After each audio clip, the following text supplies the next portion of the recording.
Hello, स्वागत है आप सभी का आपके अपने YouTube channel SS study material पर। दोस्तों, हम लोग देख रहे हैं सेमेस्टर 4 ज्योग्राफी मेजर 6 का एक बहुत ही इंपॉर्टेंट क्वेश्चन जो है ज्वार भाटा क्या है, इसकी उत्पत्ति एवं प्रकारों का वर्णन करें। इससे पहले दोस्तों आपने कई बार इस क्वेश्चन को पढ़ा होगा लेकिन आपको याद नहीं होगा अभी तक। ठीक है, आज हम कुछ इस तरह से बताएंगे, आपको बहुत ही अच्छे से समझ में आ जाएगा कि ज्वार भाटा होता क्या है और ये किसको कहते हैं और कैसे ये आता है। ठीक है, चैनल पर नए हैं तो चैनल को सब्सक्राइब कर लीजिए, साथ में अपने दोस्तों तक भी इस वीडियो को शेयर कर दीजिए। आइए समझते हैं सबसे पहले ज्वार क्या होता है और भाटा क्या होता है। तो ज्वार क्या होता है? जब समुद्र का पानी ऊपर उठता है, ठीक है, मतलब बहुत ज़्यादा जब ऊपर उठ जाता है, किसके कारण? तो गुरुत्वाकर्षण के कारण, चाहे वो सूर्य के कारण हो या फिर चंद्रमा के कारण। जब समुद्र का जल जो ऊपर उठता है उसको हम लोग कहते हैं ज्वार, और जब ये पानी नीचे गिरता है, नीचे आता है, तो उसको कहते हैं हम लोग भाटा। मान लीजिए कि ये हमारा समुद्र हो गया और ये हमारा पृथ्वी हो गया। ठीक है, यहाँ पर समुद्र है और ये हमारा चांद हो गया, या फिर सूर्य। सूर्य को अभी छोड़िए, चांद, फिर आप चांद को आप पहले समझिए। जैसे जैसे ये परिक्रमा करेगा, जैसे जैसे परिक्रमा करेगा, वैसे वैसे इसका जो ज्वार भाटा है वो उठेगा और गिरेगा। ठीक है, उठने और गिरने का मतलब ये है, उठने और गिरने का ये मतलब है कि यहाँ का पानी उठा, मतलब ये ऐसा हुआ, ऐसा नहीं कि ये उठ गया और फिर ऐसे गिरा, ऐसे गिरा, ऐसे नहीं गिरता है। ठीक है, ये जो ज्वार भाटा का मतलब है कि यहाँ पर जो समुद्र का पानी, वो जैसे जैसे यहाँ पर चांद है तो जैसे जैसे ये गति करेगा वैसे वैसे समुद्र का पानी वैसे वैसे उठता जाएगा, इस तरह से उठता जाएगा और इसी में गिरता जाएगा। लेकिन इसका मतलब ये नहीं कि जैसे हम लोग का बारिश होता है उस तरह से पानी नहीं गिरता, ऊपर उठता है, इसका स्तर ऊपर उठता है और स्तर नीचे गिरता है, उसी को हम लोग ज्वार भाटा कहते हैं। आज हम लोग इसी को बहुत ही डिटेल में समझेंगे और आप कभी नहीं भूलिएगा। ठीक है, तो वीडियो को आप लोग अंत तक जरूर देखिए और साथ ही अपने दोस्तों तक भी इस वीडियो को शेयर करिए ताकि वे लोग भी तैयारी कर सकें। आइए समझते हैं इसके आंसर को।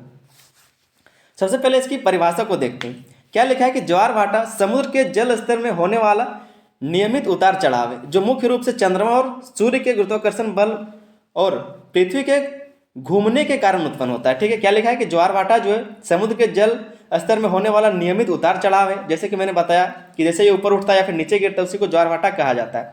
उठा मतलब ज्वार, गिरा मतलब भाटा, जो मुख्य रूप से चंद्रमा और सूर्य के गुरुत्वाकर्षण बल और पृथ्वी के घूमने के कारण उत्पन्न होता है।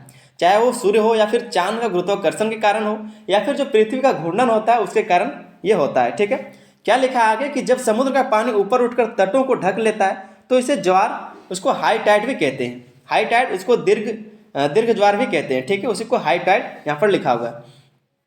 एक बार फिर से समझिए कि जब समुद्र का पानी ऊपर उठकर तटों को ढक लेता है तो इसे ज्वार कहते हैं।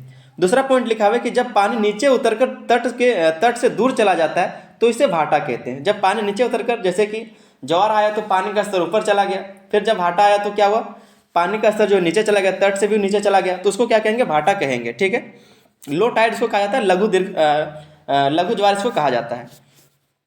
आगे हम लोग समझते हैं ज्वार भाटा की उत्पत्ति कैसे होती है। ज्वार भाटा की उत्पत्ति, तो ज्वार भाटा की उत्पत्ति मुख्य रूप से 3 बलों के कारण होती है। ज्वार भाटा का जो उत्पत्ति वो मुख्य रूप से 3 बलों के कारण होता है। सबसे पहला आपका गुरुत्वाकर्षण बल। तो गुरुत्वाकर्षण बल कैसे लगता है? जिसको बोलते हैं ग्रेविटेशनल फोर्स। ठीक है, सबसे पहला ये चंद्रमा और सूर्य का गुरुत्वाकर्षण बल समुद्र के पानी को अपने ओर खींचता है। चाहे वो सूर्य हो या फिर चंद्रमा हो, उसका गुरुत्वाकर्षण बल जो है समुद्र के पानी को अपनी ओर खींचता है, क्योंकि सभी के पास अपने अपने गुरुत्वाकर्षण बल है। तभी तो सभी जो प्लेनेट है वो अपनी जगह पर टिका हुआ है, गुरुत्वाकर्षण बल के कारण ही। ठीक है, तो वही लिखा है। मान लीजिए कि ये हमारा पृथ्वी है, ये चांद है और ये सूर्य है। ठीक है, ये हमेशा लाइन पे नहीं होता, हालांकि कभी कभी ये लाइन पर होता है महीने में एक बार, जब चांद पूर्णिमा में या फिर अमावस्या में लाइन पे होता है, तब सूर्य एक बार यहाँ पर आता है, तब ये लाइनिंग बनता है। ऐसा जरूरी नहीं हर बार कि ऐसा ही होगा, यहाँ पर सूर्य चांद हो सकता है, यहाँ पर सूर्य हो सकता है, यहाँ पर पृथ्वी हो सकता है, इस तरह से होता है। तो वही लिखा है कि जब सूर्य का या फिर चांद का जो गुरुत्वाकर्षण बल है वो समुद्र के पानी को क्या करता है? खींचता है। सबसे पहला जो फोर्स है इसमें लगता है, जैसे कि लिखा हुआ है कि ज्वार भाटा की उत्पत्ति कैसे होती है। 3 मुख्य कारण है इसका। सबसे पहला आपका गुरुत्वाकर्षण बल। सबसे पहला क्या है? गुरुत्वाकर्षण बल। इसमें क्या होता है? तो चंद्रमा और सूर्य का गुरुत्वाकर्षण बल समुद्र के पानी को अपनी ओर खींचता है। दूसरा पॉइंट लिखा है कि चंद्रमा पृथ्वी के निकट होने के कारण इसका प्रभाव सूर्य की तुलना में लगभग 2.2 गुना अधिक होता है, क्योंकि चंद्रमा जो है पृथ्वी से ज़्यादा नजदीक है सूर्य की अपेक्षा। सूर्य तो बहुत दूर है, लेकिन चांद जो है पृथ्वी के ज़्यादा निकट है, इसीलिए जो चांद का प्रभाव है, गुरुत्वाकर्षण बल जो है वो ज़्यादा है सूर्य से ज़्यादा। किस पर? तो पृथ्वी पर 2.2 गुना ज़्यादा है। उसके बाद जो दूसरा जो मुख्य कारण है इसका वो है अपकेंद्र बल। अपकेंद्र बल का मतलब क्या होता है? अपकेंद्र बल का मतलब आप पहले समझ लो, उसके बाद हम लोग बात करेंगे। पहले इसको आप पढ़ लीजिए एक बार। क्या लिखा है कि पृथ्वी और चंद्रमा की परिक्रमा के कारण उत्पन्न बल समुद्र के पानी को चंद्रमा से विपरीत दिशा में खींचता है। यह बल पृथ्वी के उस भाग पर प्रभाव डालता है जो चंद्रमा से दूर होता है। अपकेंद्र बल कैसे लगता है आप इस तरह से समझिए। जैसे कि मान लीजिए हम लोग कार में बैठे हुए, ठीक है, एक कार में हम लोग बैठे हैं, और जब ये कार इधर घूमेगा, लेफ्ट घूमेगा, तो हम लोग जो बैठे हुए हैं तो हम लोग इधर की ओर मुड़ेंगे, ठीक है, मतलब राइट हम लोग मुड़ते हैं। ऐसा लगता है कि हम लोग जैसे गेट के बाहर निकल जाएंगे। जब लेफ्ट की ओर कार मुड़ेगा तो हम लोग ऐसा लगता है कि हम लोग जो राइट तरफ से बाहर निकल जाएंगे। तो इसी को हम लोग अपकेंद्र बल कहते हैं। ये हमारे पर कोई लगाता नहीं, खुद लग जाता है। कोई भी गतिशील पदार्थ जो है, कोई भी गतिशील चीज जब होता है तो इस पर अपकेंद्र बल लगता है। उसी पर लिखा हुआ है अपकेंद्र बल, दूसरा पॉइंट इसमें, ठीक है। कि जब पृथ्वी घूमता है, पृथ्वी भी तो गतिशील होता है, पृथ्वी हो या फिर चांद हो, सब गतिशील है। क्या लिखा है कि पृथ्वी, एक बार इसको साफ करते हैं। क्या लिखा है कि पृथ्वी और चंद्रमा की परिक्रमा के कारण उत्पन्न बल, पृथ्वी और चंद्रमा की जो परिक्रमा होता है उसके कारण जो उत्पन्न बल होता है, पानी को चंद्रमा के विपरीत दिशा में खींचता है, ठीक है। यह बल पृथ्वी के उस भाग पर प्रभाव डालता है जो चंद्रमा से दूर है। जो चंद्रमा से दूर रहेगा वो उसी भाग पर प्रभाव डालेगा। तीसरा जो इसका पॉइंट है, तीसरा जो बल है वो है पृथ्वी का घूर्णन। इसमें क्या लिखा हुआ है कि पृथ्वी के घूमने से समुद्र का जल स्तर बदलता है। पृथ्वी के घूमने से क्या है, तो समुद्र का जल स्तर बदलता है और ज्वार भाटा उत्पन्न होता है। और ज्वार भाटा क्या होता है, उत्पन्न होता है। तीनों को आपने समझ लिया। आगे हम लोग समझते हैं ज्वार भाटा के प्रकार को। ज्वार भाटा के क्या प्रकार होते हैं उसके बारे में हम लोग देखेंगे। सबसे पहला है चंद्र आधारित ज्वार, जो चांद से आधारित है, जिसको क्या बोलते हैं, तो लूनर टाइड्स बोलते हैं, ठीक है। लूनर टाइड्स अंग्रेजी में क्या है, चंद्र आधारित ज्वार। क्या लिखा है, यह ज्वार मुख्य रूप से चंद्रमा के गुरुत्वाकर्षण बल के कारण होता है। चंद्रमा के चारों ओर पृथ्वी की गति, चंद्रमा के चारों ओर जो पृथ्वी की गति होती है और चंद्रमा का पृथ्वी के करीब या दूर होना ज्वार के स्तर को प्रभावित करता है, ठीक है। ये सब क्या है, चांद आधारित टाइड है, जो चांद से आधारित ज्वार आता है, चांद के कारण जो ज्वार आता है। दूसरा है आपका सौर आधारित, या फिर आप सूर्य पर आधारित कह सकते हैं इसको, जिसको बोलते हैं सोलर टाइड्स। इसमें क्या लिखा है कि सूर्य का गुरुत्वाकर्षण बल ज्वार भाटा को प्रभावित करता है, लेकिन इसका प्रभाव चंद्रमा की तुलना में कम होता है। सूर्य का जो गुरुत्वाकर्षण बल है उसके कारण ज्वार भाटा प्रभावित होता है, लेकिन चंद्रमा अपेक्षाकृत यह बहुत ही कम होता है। आगे क्या लिखा है कि सूर्य और चंद्रमा एक ही दिशा में आने पर ज्वार की तीव्रता बढ़ जाती है। जैसे कि मैंने बताया था कि ये पृथ्वी है, ये चांद है, सूर्य, जब तीनों एक ही दिशा में आ जाएगा तब इसका जो ज्वार भाटा पर जो इसका तीव्रता है वो बहुत ही ज़्यादा बढ़ जाता है। फिर आगे क्या लिखा है, ज्वार भाटा के प्रकारों का वर्गीकरण। जैसे कि हमने प्रकार देखा कि चांद से होता है या फिर सूर्य से होता है। अब इसके प्रकारों का वर्गीकरण हम लोग देखेंगे। सबसे पहला आपका सिनोडिक चंद्रमा के अनुसार। सिनोडिक मतलब होता है एक महीने में, जैसे कि पूर्णिमा होता है 29 दिन, 29.5 दिन में से पूर्णिमा होता है, या फिर एक अमावस्या होता है 29.5 दिन में। तो उसी के बीच में जो भी चीज़ें होती है, चाहे वो द्वितीय चांद होता है या फिर जो भी होता है, वो सभी चीज़ों को हम यहाँ पर समझेंगे। उसी को कहते हैं सिनोडिक चंद्रमा के अनुसार। मतलब जब वो एक पूर्णिमा होता है या फिर अमावस्या होता है, उसी को सिनोडिक चंद्रमा के अनुसार कहा जाता है, सिनोडिक चंद्रमा कहते हैं, जिसको बोलते हैं सिनोडिक मून। इसमें सबसे पहला जो पॉइंट है वो सिंजेटिक या फिर पूर्ण ज्वार, जिसको दीर्घ ज्वार भी कहते हैं। ये कब होता है, पूर्ण ज्वार या फिर आप दीर्घ ज्वार याद रखिए। इसको आप जो सिंजेटिक लिखा है उसको आप भूल जाइए, पूर्ण ज्वार या फिर दीर्घ ज्वार आप याद रखेंगे, जिसको स्प्रिंग टाइड भी कहते हैं। तो क्या लिखा है कि जब चंद्रमा, सूर्य और पृथ्वी एक सीध में होते हैं। ये कब होता है, तो अमावस्या या फिर पूर्णिमा के समय ये होता है। जब अमावस्या रहेगा या फिर पूर्णिमा रहेगा तब सूर्य, पृथ्वी और चांद जो है तीनों एक सीध में रहता है, तब इसका जो प्रभाव है बहुत ज़्यादा देखा जाता है। उसी को दीर्घ ज्वार या फिर पूर्ण ज्वार कहा जाता है। फिर आगे लिखा है कि इस स्थिति में सूर्य और चंद्रमा का गुरुत्वाकर्षण बल मिलकर अधिक ऊंचा ज्वार और गहरा भाटा उत्पन्न करता है। क्योंकि सारा जो है पृथ्वी है, चांद और सूर्य तीनों एक लाइन में होता है, एक सीध में होता है, तो गुरुत्वाकर्षण बल सीधा सीधा काम करता है। और इससे कारण क्या होता है, तो जो ज्वार होता है वो ज़्यादा ऊपर उठता है और जो भाटा होता है वो बहुत ही गहरा होता है। फिर आगे लिखा है कि ज्वार और भाटा के बीच का अंतर सबसे अधिक होता है। ज्वार और भाटा के बीच का जो अंतर है वो सबसे अधिक होता है। मतलब जब तक ज्वार उठेगा वो बहुत टाइम तक रहेगा, फिर जब भाटा गिरेगा तो वो भी बहुत टाइम के बाद गिरेगा। मतलब ये जो दूरी है या फिर जो अंतर है समय का, वो ज़्यादा रहता है। दूसरा जो पॉइंट लिखा हुआ है नीप या फिर मंद ज्वार, या फिर इसको लघु ज्वार भी कहते हैं। नीप ज्वार या फिर लघु ज्वार या फिर मंद ज्वार कहते हैं। कोई भी आप याद रखिए, बहुत ही अच्छा रहेगा, ठीक है।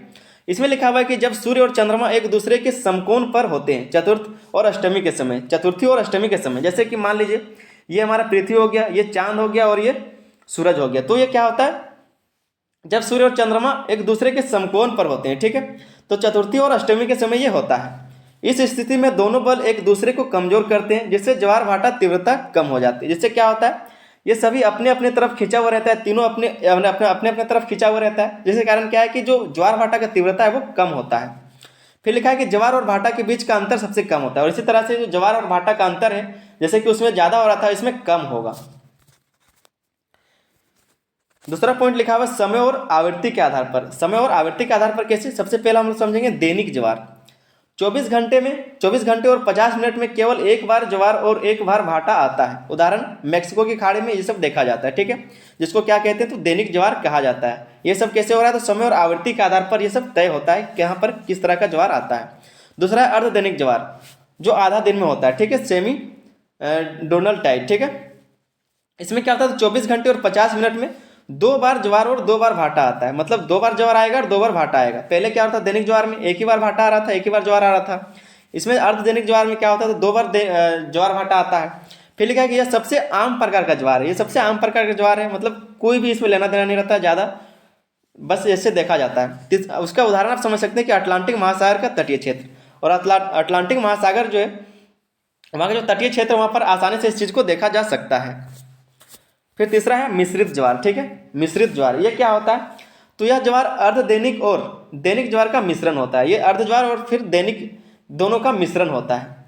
इसमें ज्वार की तीव्रता और ऊंचाई असमान होती है। इसमें कोई भी समान रूप से नहीं कि इतना उठेगा फिर इतना जाएगा। इसमें ज्वार भाटा का जो ऊंचाई वो असमान रहता है। उदाहरण के तौर पर आप समझ सकते हैं प्रशांत महासागर। प्रशांत महासागर में इस तरह का जो ज्वार भाटा है उसको देखा जाता है। फिर यहाँ पर लिखा हुआ है ज्वार भाटा का महत्व, क्योंकि ये सब 15 नंबर का क्वेश्चन है, तो आप लोग थोड़ा सा इसको आंसर को लंबा करेंगे और इससे रिलेटेड चीज़ों को लिखेंगे। जैसे कि इसका महत्व को भी लिख देंगे तो आपका मार्क्स जो है कटेगा नहीं। इसका महत्व जो है परिवहन और नौवहन पर होता है। परिवहन और नौवहन पर कैसे ज्वार भाटा का महत्व होता है उसको हम लोग समझेंगे। जैसे तटीय क्षेत्रों में जल स्तर बढ़ने पर जहाज आसानी से बंदरगाहों पर आ जा सकते हैं। जैसे जब ज्वार आता है तो जब जहाज को आसानी से क्या होता है, जब ज्वार उठेगा मतलब पानी का स्तर बढ़ेगा, तो जो प्लेटफॉर्म होता है या फिर जो बंदरगाह होता है वहाँ पर जो है जहाज आसानी से आ जा सकता है, क्योंकि ज्वार जब पानी ऊपर उठेगा तो जहाज को आसानी होगा वहाँ पर आने जाने में। दूसरा पॉइंट है ऊर्जा उत्पादन। तो ज्वार की ऊर्जा का उपयोग ज्वारीय ऊर्जा उत्पन्न करने में किया जाता है। जैसे कि टाइडल एनर्जी, बिजली बनाने में, या फिर कई तरह के जो ज्वारीय ऊर्जा होते हैं उसको उसमें इस तरह का ऊर्जा पैदा करने में किया जाता है। फिर तीसरा आपका है मत्स्य पालन। तो ज्वार भाटा के समय मछलियाँ और अन्य समुद्री जीव बड़ी संख्या में किनारे के पास आते हैं, जिससे मछुआरों को लाभ होता है। जैसे कि जब ज्वार आता है तो जो पानी का स्तर बढ़ेगा तो मछली भी ऊपर उठेगा, जिससे जो मछुआरा है वो उसको आसानी से पकड़ सकते हैं, उसको ज़्यादा दूर जाना नहीं पड़ता, वो नज़दीक में ही मछली को पकड़ सकते हैं।